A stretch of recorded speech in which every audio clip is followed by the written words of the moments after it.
चिब्रे बादारगादो कथाजा खापनिंगै बाताइनाय forward ब्लकनि बाताइनाय पाथररन्जन सरकारनो चुबानानि बागै काइसा चंबारनि panda संजाखा एदिनगरनि सर्वधर्म mission बिस्कंग Pandav नारवा अक्रांगै मानजागिखा पश्चिम बंगनि forward ब्लकनि सर्वभारतीय नेता नरेन चैटार्जी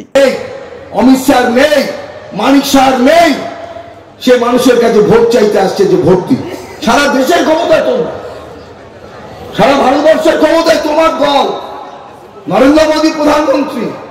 অমিত শাহ মন্ত্রী স্বরাষ্ট্রমন্ত্রী অর্থমন্ত্রী তোমাদের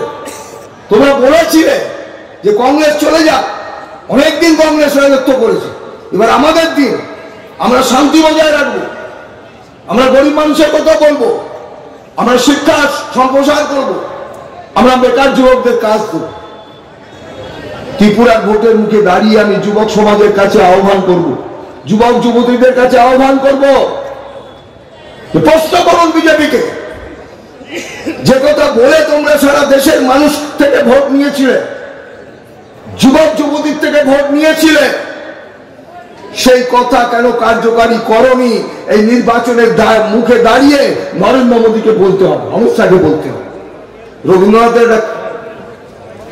কথা ছিল একটা লাইন ছিল খুব মারাত্মক লাইন রাজা বারবার আসে আর প্রতিশ্রুতি দেয়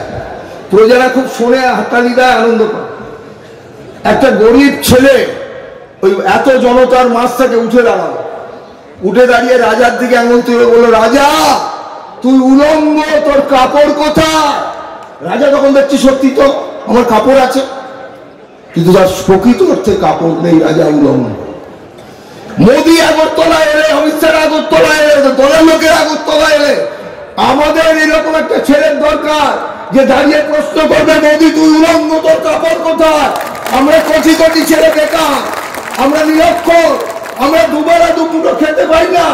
আমাদের ভিক্ষে করতে হয় আমাদের তাকিয়ে থাকতে হয় আকাশের দিকে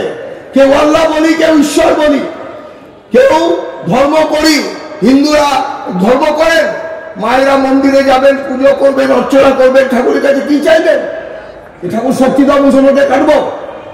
একটা মা বোন যায় মন্দিরে কথা বলতে অমিত শাহের কাছ থেকে শিখতে হবে নরেন্দ্র মোদীর কাছে শিখতে হবে RSS এর কাছে শিখতে হবে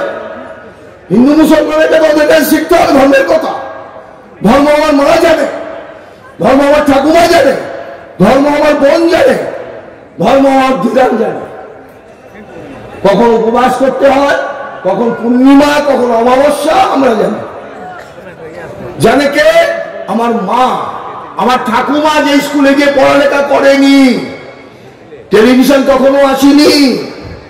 কিন্তু বলে দিত গা হাত পাতা ব্যথা করছে তো